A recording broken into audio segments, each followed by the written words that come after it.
Ayla will be having a concert sa Teatrino on December 13. Ayan. Actually, lumipad lang po talaga si Ayla dito ngayon para sa media ko natin. Galing po sila ng Davao, kagabi lang siya dumating. And then right after, babalik ulit po siya ng Davao. Ayan. Para lang mapagbigyan makita ang media dito. We want Miss Ayla. Thank you so much, Miss Ayla. Now, we will start na the ball rolling, sabi nga ni Manay Eden. Who will shoot the first question? Ayan ako. Dahil siya naman po sa kamay, unahin ko na po siya. Ready siya. Yung nagiging Gina siya kay Miss Ayla. Ayan, si Mr. Romel Gonzalez from PEP. Gagawin natin talk show. First, Miss Ayla, congratulations. Ang galing mong kumanta. Alam kong lip-sync yun, pero sa galing mong kumanta para kang nag-lip-sync. Tsaka wala kang effort. At hindi mo nilalayo yung microphone sa'yo. Ibig sabihin, magaling ka talaga. Anyways, siguro ang una kong tanong is, kailan at paano ka nagsimula maging singer at saan? Yes, I started po nung sa Buanga City kasi doon po ako na lumaki. So, nag-start po ako maging member ng choir. Tapos po ay yun na po ang aking parang naging scholar din po ako dahil po sa aking singing career as a student. Tapos yun na po hanggang sa nagbanda po ako after po ng high school. Hanggang sa tuloy-tuloy na po at nag-showman, nakapag-abroad. Tapos after po, medyo mahaba po yung abroad journey ko kasi parang doon na po ako half of my life, more than half of my life. Parang yun po ang trabaho ko po talaga sa band. So parang ngayon lang po ako parang nakikita sa, siguro started pandemic. Yun po yung start ng sa socials po, yung uploads ko po. Yun po. Ano pangalan ng band mo and saan bansa kayo perform? Yung banda ko po, nag-start po kami sa Korea and sa Dubai din po. After po mga how many years ng contracts, like 2 years, and then after mga 6-7 months, then uwi po dito sa Pilipinas, and then yun po, magtutog na naman, parang may waiting for other offers, uploads, yan po. Hanggang sa yun, nag-socials na kami. And then first mo tong sa Teatrino na Solo. Solo. Yes po. Bakit ngayon lang? Kasi po ay siguro nung time na medyo hindi ko siya masyadong nag-focus yung mga nag-offers ko sa akin kasi medyo overwhelming po yung schedule ko kasi I'm also a mom, kasi meron din po akong mga business din po sa Davao na pinafocus din po. So, ito pong pagkakataon na ito, so gusto ko din po i-try kasi this is my first time din po para sa gaya nito, sa inyo po, ganyan. And kung may mga offers abroad, yan, gusto ko din po yan i-try. Ayun, isa na lang, since nababanggit nga yung Davao, and recently nasa news ang Davao dahil sa mga kalamidad na nangyari. How are you affected by the calamity in Davao recently? Sa amin naman po, sa lugar naman po namin, medyo malawak naman po ang Davao City. So doon po sa part namin, hindi naman po kami apektado sa mismong lindol. Pero may part po na yung mga malalaking buildings, kaya ng ibang mga schools, talagang meron mga medyo malaki po talaga yung damage. So sa amin naman po, hindi naman po major. Yes. Ayun, thank you, Sai. Thank you po. Ayan, thank you, Romel. Ayla. Thank you, Miss Romel. Mr. Ayan, ang next question will come from Manila Bulletin's entertainment editor and lifestyle too. Hindi. Entertainment editor. Siya lang yun, lifestyle entertainment. Sir Bobby Niquentina. So, base ka talaga sa Davao. Ayaw mo mag-base sa Metro Manila.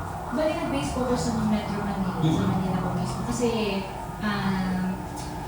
nag-start po ako sa TNT, sa Tawag ng Tanghayan. Right after po ng Tawag ng Tanghayan, bali under contract po ako ng ABS-CBN sa Showtime, TNT Singers. Anong year? Nag-start po ako ng 2017, after po ng semi-finalist ako, na bali under contract na po ako ng ABS-CBN. Bali, nandito na po talaga ako nag-stay for how many years? Siguro like almost 3 years din po dito. Pero pa most of the time, pa-uwi po ako kasi nga po, may mga kids po ako.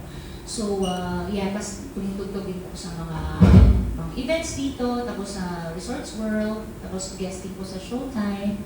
Tapos right after po ng yung 2020, doon na po ako pa siya na mag-stay na po ako sa Davao City. So, since nag-TNT ka na, may mga nakakulab ka na Yes. sino mga memorable na collab na hindi mo makakalaman? Actually, sila Jeps de Castro, si Jeff, si Gigi Durana na ngayon. Yes, kasabay ko sila before. Kasi hindi naman kami ka-season pa, hindi kami magka-batch. Pero meron po kami na parang naging TNT All-Star concert sa sa Arena Coliseum. So, bali lahat po ng mga artists ng TNT, sabay-sabay kami. So, doon po kami nagkasakasama. Okay. Lahat po. So, ano mga genre ang hilig mo mga kantahin? Ako po ay variety po ako. Yes. As a band, variety band. So, bali kung kahit ano, pwede ako rock, pwede ako contingents, pwede po akong mga ballads, pop, love song most of the time. So, wala pong mga recording na hindi kalabas ang Yeah. Meron po kaming first single, pero under lang po talaga yun sa own po namin. Wala pong nakatouch ng mga big companies. Bale, talagang sarili lang po talaga namin. Kumuha lang talaga kami ng recording studio para sa amin. Tapos kami lang din po independent, hindi pala. Yes, parang ganun po. Pero friend ko din po yung nag-compose noon, si Kuya Ato. Yung nakatanggali ko nung tawag dito nung sa TNT. So, siya po yung nag-compose ng first single ko. Tapos, yun po, meron mga offers na po ngayon na recording na Universal. So, we're working on it. So, baka po ay kung maging okay po yung aming everything, yes, we'll push through. Pasa ko lang ng konti nung first na ikaw pa rin. Ikaw pa rin naman.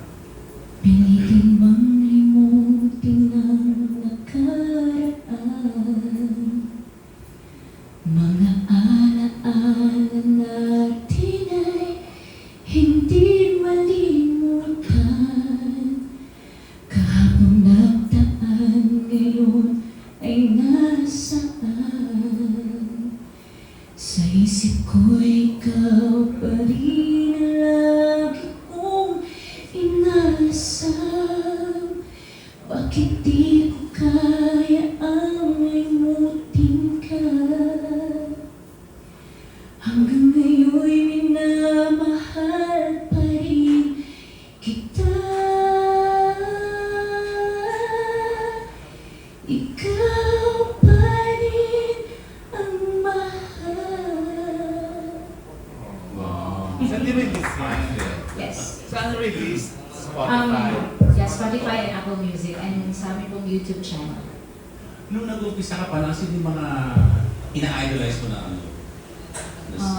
Alam ko bugbog na po ito sa mga tenga ninyo, pero wala pong iba si Miss Regine Velasquez po talaga.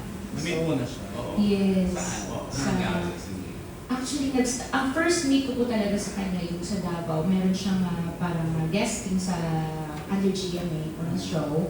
Kasi nag-guesting po ako sa GMA Davao, local. Tapos parang meron kami competition na Regine Songs. Magkakompete kami ng mga contenders. Tapos sino po mananalo, yun yung magiging chance na magkaduet ko si Miss Regine.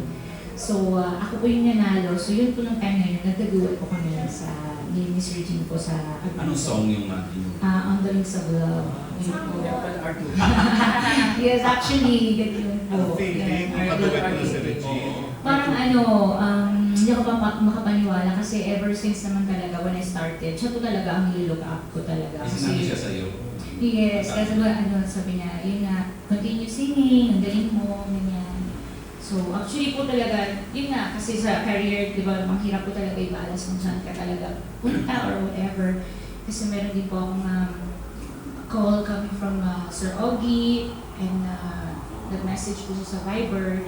Tapos interested na may ganitong usapan whatsoever. So medyo hindi lang, may konting lang na hindi kami anong tawag dito? Parang yes, kasi I'm with my band also. Siyempre, I understand kasi mostly naman solo naman talaga yung So medyo na lang ako kasi I'm usually with my band and then biglang mag-ganon. years old. So, yeah, sayang pero tingnan na natin.